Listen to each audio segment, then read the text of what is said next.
Welcome to a new episode of the ThoughtPod. My name is Aavni. I'm a grade 11 IB student, and I'm extremely excited about my guest today. She's a Broadway veteran, best known for her performances in Priscilla, Queen of the Desert, Annie, A Chorus Line. You may have also seen her on TV and film, and of course, in the documentary Every Little Step, which gave us such a real look at the audition process. Elaine Marcos, thank you so much for being here today. Thank you so much. You've had such an amazing career, and I know our listeners cannot wait to hear about the journey and your life outside the podcast. Oh, it's still happening. The journey, I'm in the middle of it, even though I've been doing it for over 25. How many years? Yes. All right. Let's just take me back to the beginning. How was it?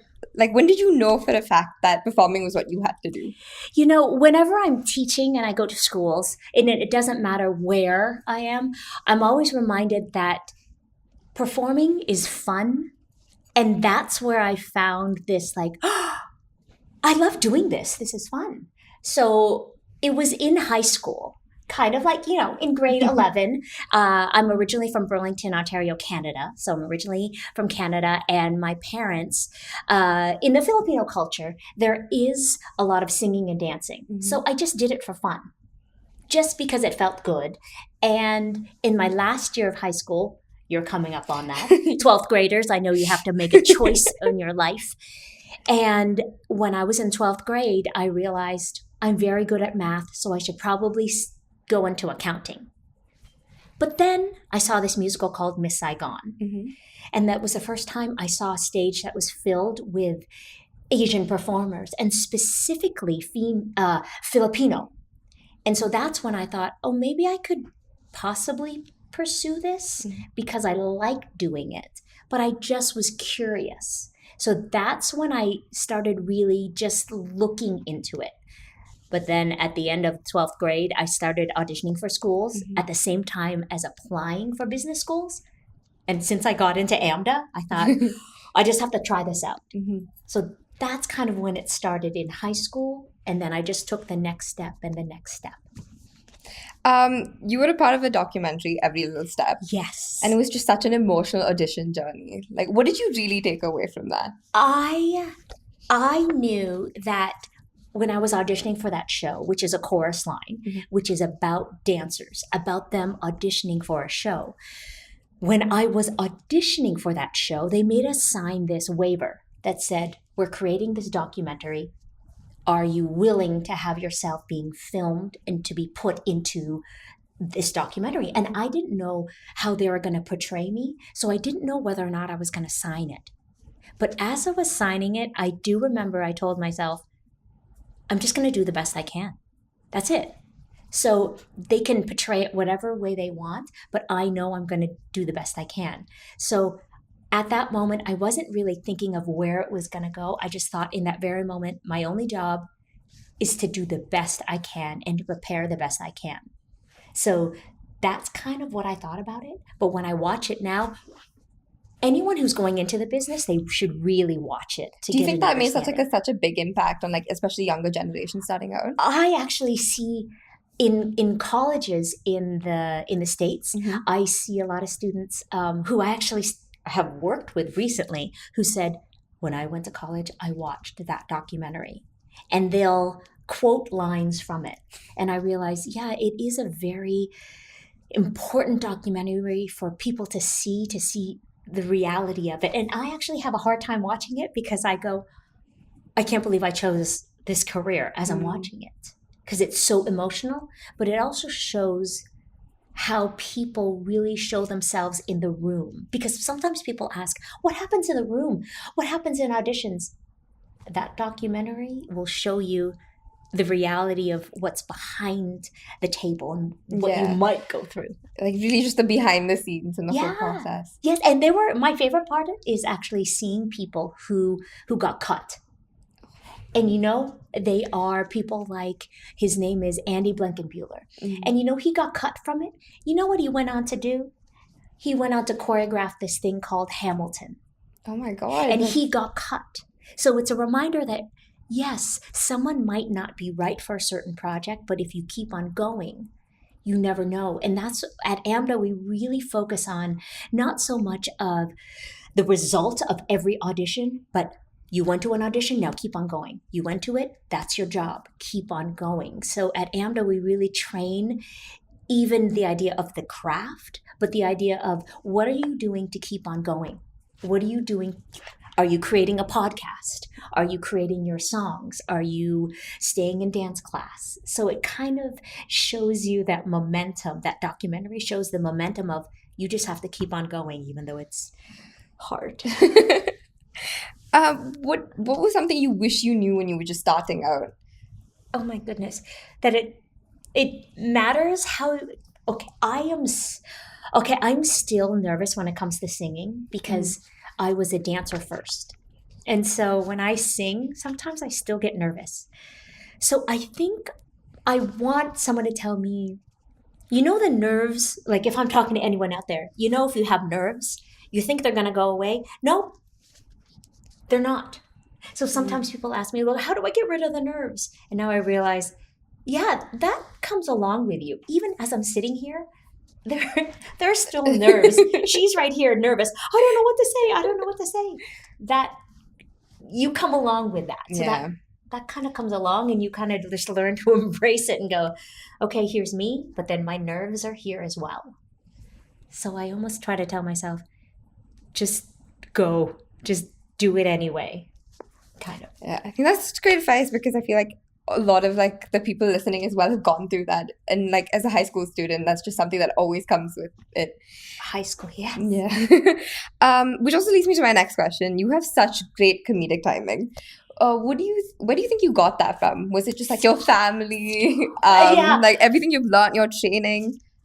You know, I do think I am well aware of things that make me happy. Mm-hmm. And I would watch sitcoms. I would watch any cartoons. Really, when I look at cartoons now, I'm an adult. And I'm watching a cartoon and I laugh out loud. And I appreciate it. So there is something about cartoons that show you comedy and the timing. So I've really focused, I don't think intentionally, it always made me happy. So I always watched it. So I innately just kind of picked it up. So I think people should be aware also of what they naturally gravitate towards. One might not have a lot of training. I didn't study comedy. I just immersed myself in it. And I think if someone's interested in music, if they're constantly listening to it, humming, or if they do anything consistently, I think they should just be aware of like, I'm actually almost becoming an expert at this thing that I love. So I just really focused on it, and I knew what made me laugh. You've been on a couple of sitcoms, like for example, Two Broke Girls. Yes. Was that any different from like Broadway? You know what? I thought it would be totally different because, of course, the medium is film and television, and then being on stage, obviously, it's live. But that was filmed in front of a live audience. Yeah. So that idea of you just go, you feel the audience energy, but you also feel your partner's energy. And also the script, yes, it was scripted, but you couldn't stop. Mm-hmm. And the directors and choreographers, not choreographers, the writers, they might change a line on you and say, hey, we're going to do another take. Let's try it again. So there was something about it where you can't stop. Did you ever get like a chance to improv in those scenes as well, where like it was just in the moment? It was kind of in the moment, but there isn't a lot of rehearsal when it comes to that type of medium. Mm-hmm. Sometimes you go with the flow. So improv is kind of built in there where I kind of just have to say yes. And that's the discipline of improv, which is you agree with the moment and you build upon that. So part of my training was utilized in the fact that I've never really worked with anybody for a long amount of time, but it's the idea of just connecting immediately and receiving their information, delivering the lines, feeling somewhat comfortable, being a little nervous, but just kind of, in a sense, not faking it, but faking it, in a sense. Are there any pre-show rituals or superstitions you follow before you like start shows? I definitely, for musicals, I really do physically warm up as much as possible. Mhm. And I vocally warm up. I do some type of vocal warm up. I also like to connect with my cast. And it's not even like acting, but it's really seeing Like them. building the chemistry. for that. Yeah, because sometimes if I'm doing a show for a long time, going through the theater, the first time I see someone on stage, I really don't want to just see them on stage. I love going into the dressing rooms. I'm like, hi, how are you doing? Good to see you. Okay, let's play on stage because it's a connection. Yeah. Even if I've done a show several like for years, like I've done a show for 2 or 3 years, I need to be able to see the person before we go on stage because we're more than just the characters on stage. Yeah. And also, I quite often love my cast members that I just want to be like, hey, can we play before we do the play, just so I can connect with them.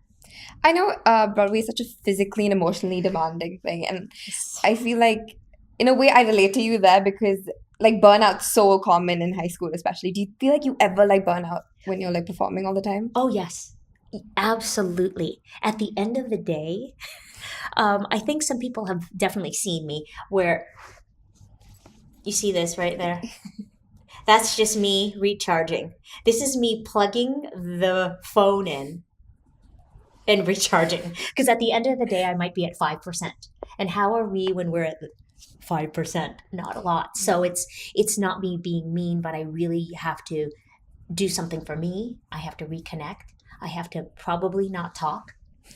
And thankfully, we've really started being aware of the mental health of an artist. Because if this is my instrument, I have to make sure that this is available for my own life and not only just put it into the work. So even at AMDA, we've really incorporated, okay, the physical singing, dancing, and acting, that is part of us. But since this is also part of the real life, family, relationships, health, all of that, we've really tried to make sure that as a artist, we're holistic, that we really know that it's coming from the same source. Yeah. So being aware of, oh, I'm tired right now. Oh, my body hurts.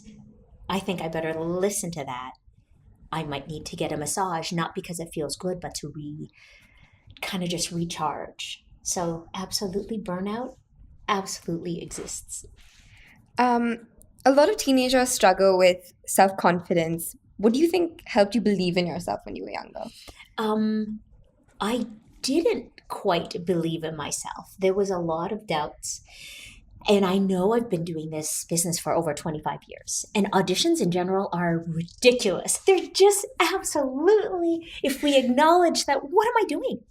I'm here to get a job and I'm nervous. So the anxiety exists. What did I do to build self-confidence? I think I just kept on, I say the word throw myself into classes and situations, which is auditions. And I threw myself in there and I tried to figure out how can I find some type of calm and peace in that. I think I just didn't stop even the times where I got a lot of no's. There are a lot of rejection. And so I have to figure out, that felt horrible. So I cry and then I get back up again. And I also surround myself with good people and teachers and mentors who can say, okay, you need to get up again. You need to keep on going. Or you need to take a moment. But I do think I felt the feeling of fear and I did it anyway. That's what I did. Yeah, because I think that leads me to my next question. As teens, when we mess up, it just really feels like the world's Yes. like ending, and failure is such a big thing for a lot of us to like try to process and deal with. How did you like recover from the rejection you had gone through? Yeah, I definitely felt it. I would be on the floor crying. I don't think everyone got to see that, of course. I have one or two friends of mine who I would call if when I wouldn't book something, when I didn't book something. I remember one time in New York when I thought I was going to get a certain show because the audition went well, the momentum's going, you know, when you feel something's going to happen? Yeah. And it didn't. Oh, the pit of my stomach. And I was at a payphone. Yes, we had a payphone. And I called a friend and I was so upset because I didn't get something. And I remember being in New York, oh my goodness, I remember crying right now. And it was my second Broadway show that I didn't get. When I think about it now, I've done 10 Broadway shows. But at that time, it was the world, and I didn't think I was going to get anything else. And I remember he was talking to me, and he said, okay, just keep going. And I think about that now, and I'm glad I processed it, and I had a good friend to listen to me. Do you think the rejection's just gotten easier as you kept going? No. No, it doesn't get easier. It does not. Even right now when I think about it, it hurts so much. But I also know my pattern. I started figuring out, oh, this hurts so much. It hurts. I can't talk to anybody. And then a fire comes up in me and I go, you said no? And then I get really angry. I get so angry. Then I said, okay, this is what I'm going to do now. I'm going to train more. I'm going to do this. And that anger that comes up. Do you feel like the rejection like really pushed you to be like who you are today? Yeah, I feel like it's a movie where the person's down and then they go, dun, dun, dun, dun, dun, dun, dun, dun, dun. Oh, I'm going to, you know, and so that happens. It's a cycle. So I think people should be aware of, okay, when they're down, what do they do next? Sometimes I listen to a song. Sometimes I'll hear a song Beyonce and it'll make me get excited and then I'll be by myself and figure out whatever that ritual is. So it's a cycle. It's a movie for me. And then I keep on going. But it is a cycle of, okay, here I am. I'm down again, but I have to figure out how to get back up. Yeah. If you could give one piece of advice to teenagers that are just starting out in Broadway, what would it be? Oh. One. Like something they should just be prepared for to be able to like. The fear, the idea of people always ask me like, how do I stand out? How do I stand out? I think I want to change that question is, how can you be comfortable in this moment? How can we? Like decide that you're going to go. Decide you're going to, if you're, let's say, going to the audition for AMDA, for example, that often is their first audition ever. And they walk into the room and go, I've never done this before. And I want them to say, instead of I've never done this before, instead of with fear, what's the opposite of like the excitement? I've never done this roller coaster before. Let me try it. So I kind of want them to switch the idea of, I've never done this before. This is scary. I've never done this before. Great. Good. You've never done it before. You have the luxury of never doing this before. So you can do anything you want. And I will say, my first audition for Miss Saigon, when I had never auditioned for anything before, this is while I was in high school, I was terrible. I was absolutely terrible. And so by exploring and finding myself at an audition and being absolutely terrible, that was the best thing I ever did. And also I want to say, in every little step, my worst audition is documented on there. I'm terrible. I forget lines. Oh well, watch it. It is horrible. But also the other part of it is I ended up booking the show and ended up playing a role that was typically played by a blonde. I ended up playing later on someone who is Val, who is not typically an Asian performer. So I like to say my worst audition was able to show them that I was able to really continue and become a better performer because of that. Were there ever any moments you were able to break those casting barriers, especially as like a Filipino actress? Yes. Like, was there ever a moment? Yeah, I actually several moments. In Annie, when I booked that role, again, primarily it's played by a blonde or anything like that. But when it was the first Asian release, St. Regis in New York, I I take it, the reason why I am so proud of it is because training was involved. They were looking for a singer, dancer who is comedic. Can I play that? Absolutely. Am I Filipino? Absolutely. But I was also able to play Val in a chorus line, where again, I pushed the boundary where they usually see it as a certain type. But the description says looking for comedic, singer, dancer, actress, strong presence. And I was like, I can do that. So it is not our job to think that we are not the right type. We should go in for the roles, the stories that we can tell, but try not to limit ourselves with that. Yeah. All right, to start wrapping things up, I thought we should do a rapid fire round. Okay. Just say the first thing that comes to mind. Oh, are you ready? Favorite part.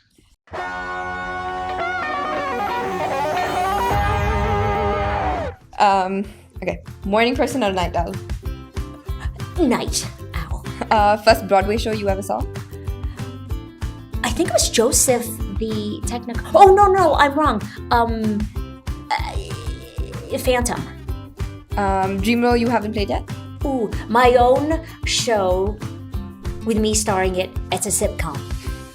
Out of these three shows, Miss Saigon, Annie, and Priscilla, Queen of the Desert, which show would you do again? Priscilla, absolutely, so fun. Funniest nickname you've had? Jelaine. Last show you binge watched? Hacks. Favorite Indian food? I mean, I know you've been here only for an hour, or like 8 hours, but... I forget the name. Oh, it's the spongy yellow, Dokla?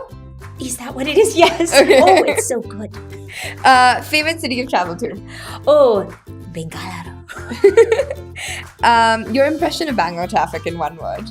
Oh, it happens. The traffic happens.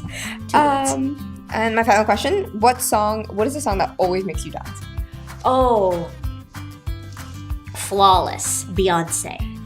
I woke up this way. Yes. Ms. Marcos, thank you so much for being here today. You're extremely inspirational, and I know all the students are so excited to are waiting just to meet you for the workshop. So for everyone tuning in, make sure to follow Ms. Marcos to keep up with her journey, and watch our previous episodes on YouTube and Spotify. See you next time.